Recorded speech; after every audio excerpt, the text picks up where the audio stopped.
Hello everyone, dear chair and audience. I would like to present my topic, the dementia risk prediction. So I am Tímea Lázár, I am a GP resident and a second year PhD student, and I attend my PhD studies at the Neurocognitive Research Center led by András Horváth. We have two ongoing projects. The first is investigating the predictive value of dementia risk scores in adults. It's a meta-analysis, and the second one is a AI-helped model, which with the help we want to make a better risk score.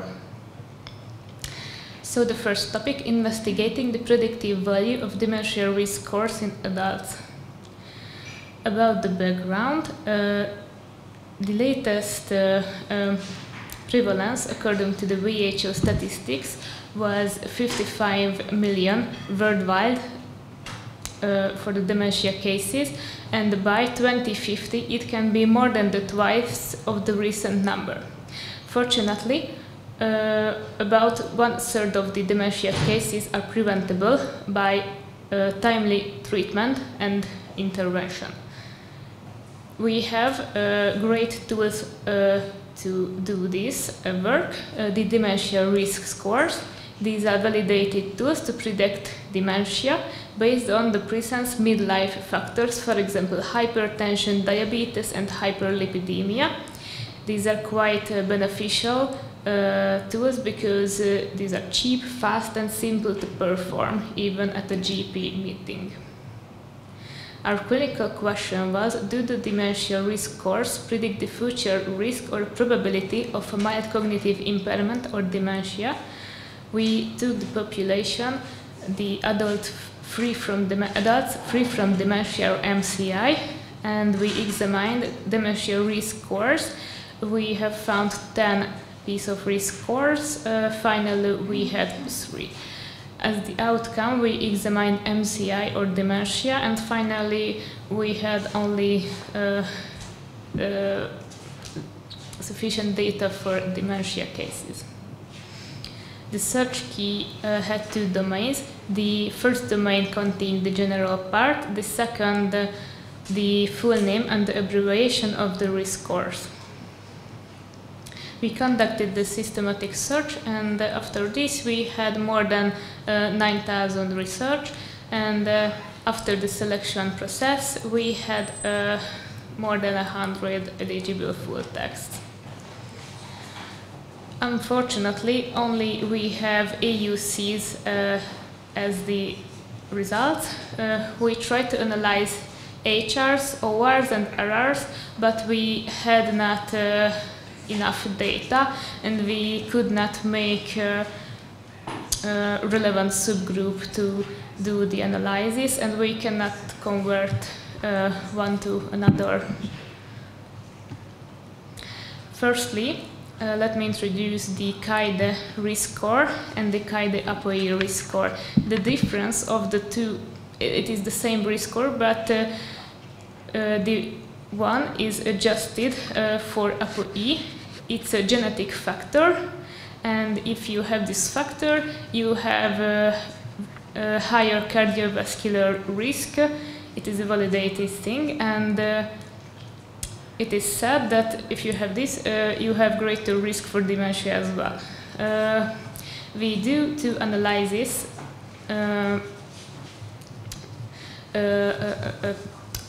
pooled and separate model for CAIDE and CAIDE-APOE.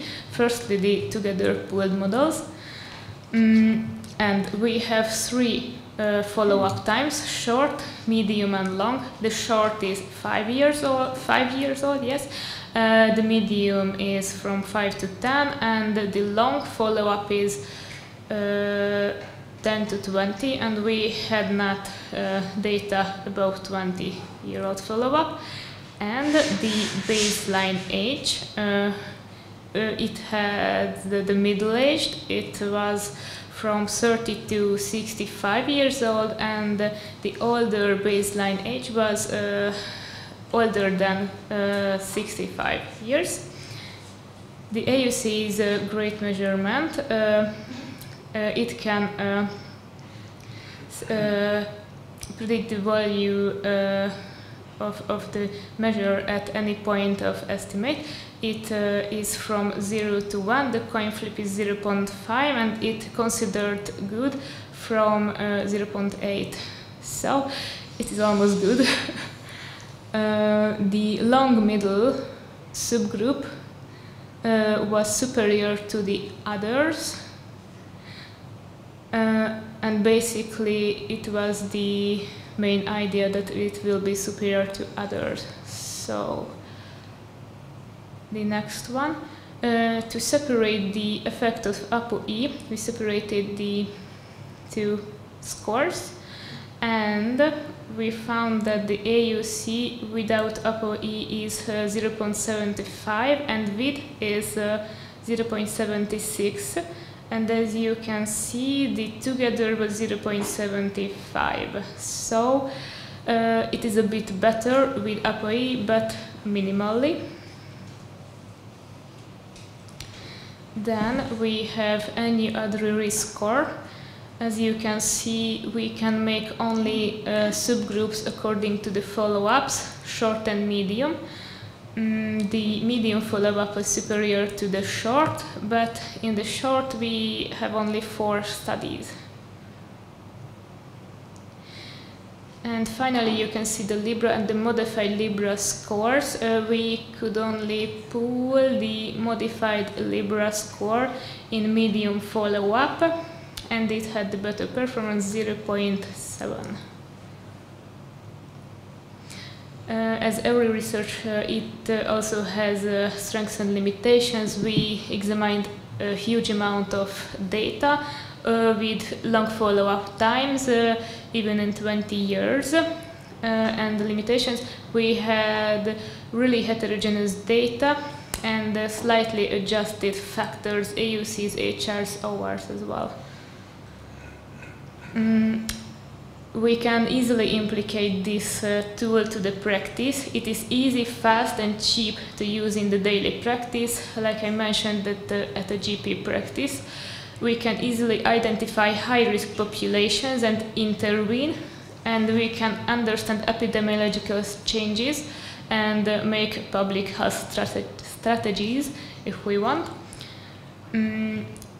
As a research implication, we can find the most effective dementia risk score, and we can validate these risk scores according to large care studies. We can identify the more impactful components of the scores, and we can add more biomarkers to make a better performance. As you can see, we submitted this article to JAMA in the days. The second project is determining the most influential components of dementia risk score in adults. It's a machine-based cohort analysis, and we plan to do this at a Hungarian population, about a few thousands of people. The clinical question is here: what are the most impactful components of the different dementia risk scores? We also investigate adults from dementia. We examine the individual components of dementia risk scores, and as an outcome, we will investigate the biological markers of cognitive functions like CSF or MRI screens. So, about the methodology, we will take the 10 risk scores, collect all the components and parameters of the risk scores, like epidemiological parameters, medical conditions, even genetics like ApoE. We pool all the risk scores that we examined and combine them by machine learning approach to identify the best combination of them. We want to rate them and then make subgroups like low risk and high risk. And we hope that we can make a better performance model. Yes, so I would like to end the words of David Perlmutter: strive for progress, not perfection.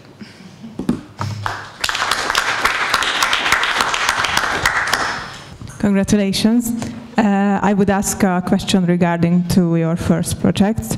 I noticed that more forest plots have quite a high heterogeneity, and how could you explain this? We have different populations, like European population and Chinese population, and these scores make different prediction value according to these countries. Okay, thank you. Thank you so much for your question. So what I would like to ask is, what's the good news at during the introduction you mentioned that dementia is easily preventable? Yes. How?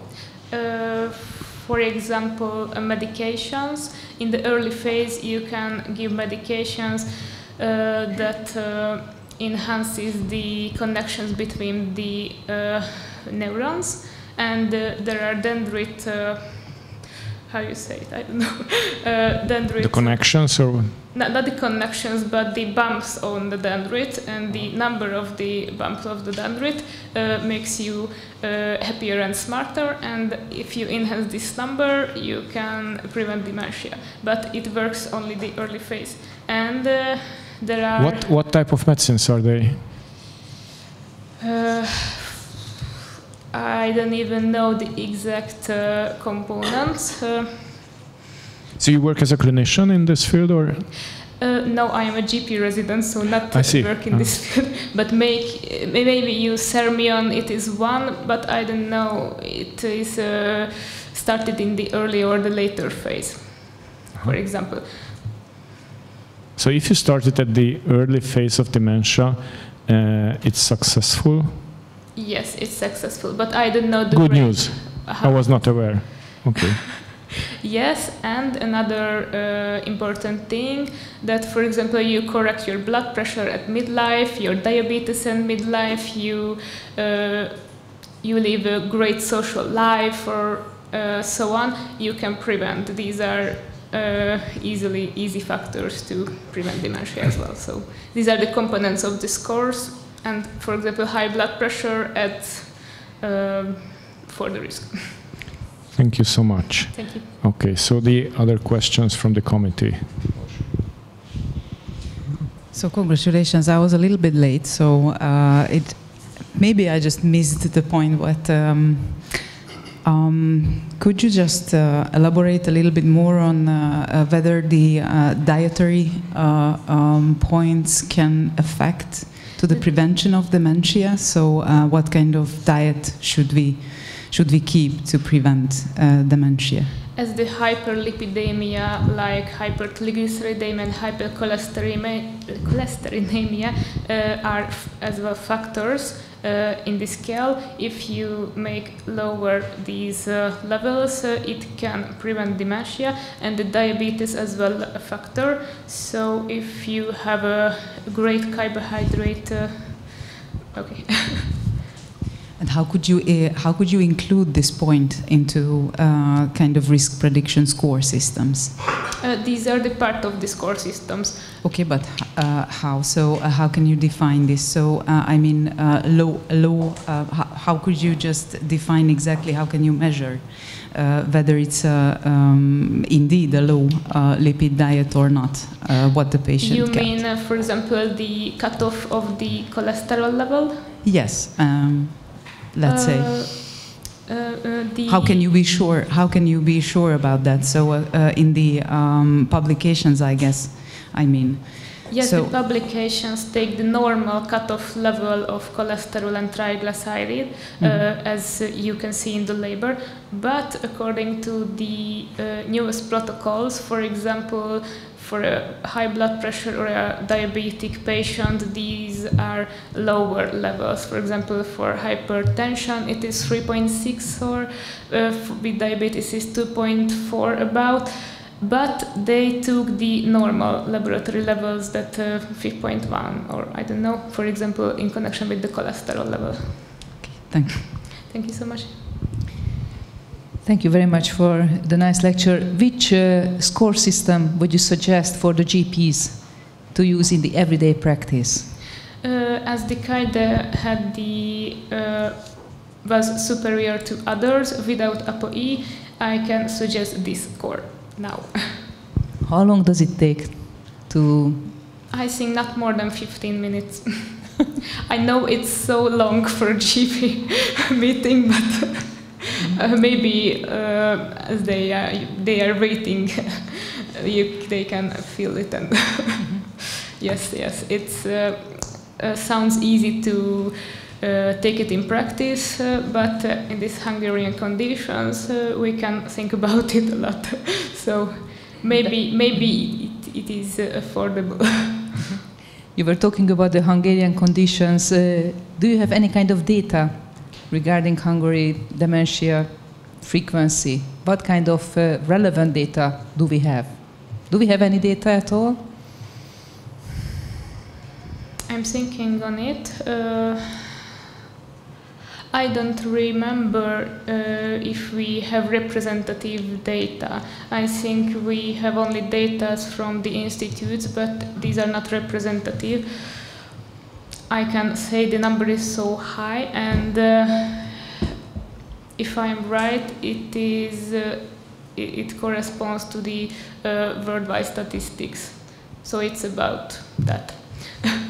My last question, what kind of public health changes would you suggest? Because you mentioned that that would be also important if you find in a nation that the risk of dementia is extra high. For example, in Hungary, this is extra high. So what kind of public health changes would you suggest? I think the easiest would be if we emphasize the meaning of high blood pressure, because most of the people have high blood pressure, and if I have a meeting with the patients, I cannot take out the information about the importance of the high blood pressure. So if we emphasize this, it could be one really good point. So yes, the diabetes as well. So yes. Congratulations, very nice work. General question is, if we were to apply a strategy, when should we start the screening? How much time do we have to prevent it, to correct these risk factors until the disease occurs? Of course, the earlier the better, and the healthier the lifestyle, the better. But if we were to apply a strategy, when should we start and how often? And the specific question regarding the first project, I saw that many of the cohorts included the patients in the UK Biobank big cohort.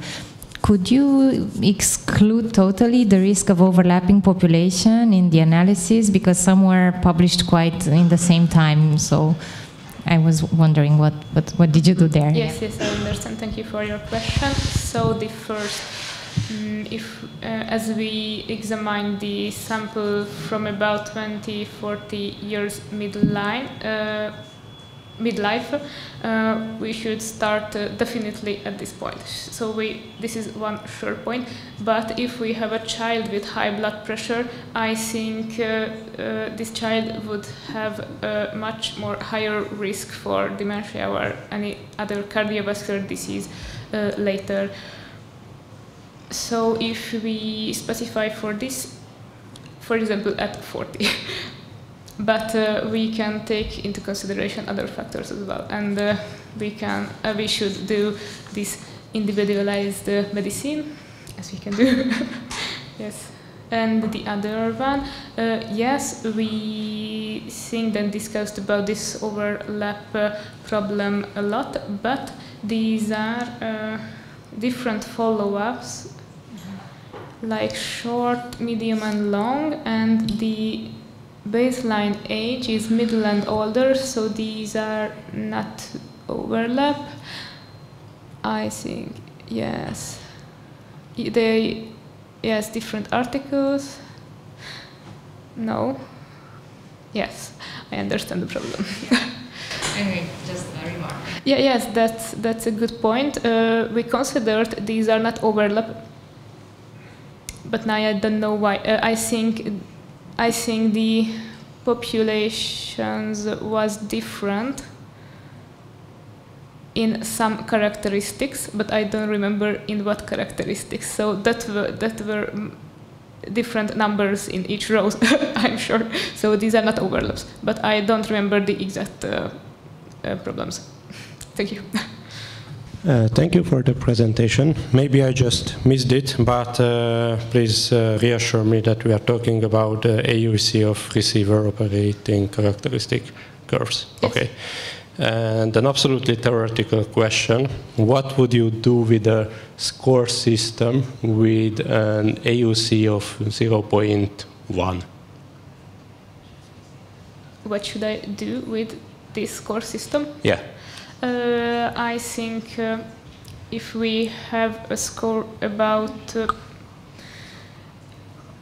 around 0.5, it does not have any clinical implications. So the 0.1, it's not make sense at all in clinically. So I don't think to do much with it, or I don't know what do you mean? Yeah, I just that's why I said that it's an absolutely theoretical question, because technically 0.5 is the worst that you can get. If, let's say, this one that I said has 0.1, I would do the opposite. I would, as the test suggests. So if it says that you will have dementia, I would say that you don't have dementia, and then you have a 0.9. I understand. I understand. And my other question is, can all of these score systems or scores be calculated from data that's available in retrospective data sets? So you don't need a patient at hand. You just look at the data set and you can calculate all of them. Yes, we can calculate all of them. And according to this second project, we adjust the neuropsychological test, and we have follow-ups like 0 point and 1 year, 2 year. So we don't need the patient at hand, and we collect the data at one time and another time. And these cohorts work like this. They collected data in every 5 years. So, yes. And regarding your second topic, is your aim to get like a black box model that can predict the best, or is your aim just to get the best predictors and then later on work out some, not a black box predictor, but a relevant score system from the predictors that were selected by the AI system, or the ML system, not AI? We are seeing the sort of both. We want to determine the most effectful component, and next to this, we want to create a superior risk score to these scores. Okay, thank you. Thank you.